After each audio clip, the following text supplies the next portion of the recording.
Hi. Uh, kom ek wees net sommer bland en eerlik. Uh, ek is 'n afgetrede jongman, né? Nee? En ek gaan een van die dae my karavaan vat en dan sommer die pad vat. En dan ja, dit gaan my permanente huis raak. En nou ek het 'n YouTube channel en al sulke klas van goed en ek is 'n omroeper op die radio en al die klas van dinge.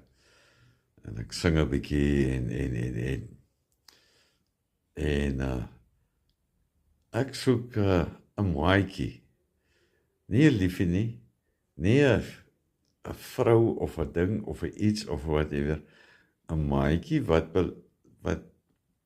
hierdie avontuur saam met my wil gaan aanpak. En dan YouTube ons en ons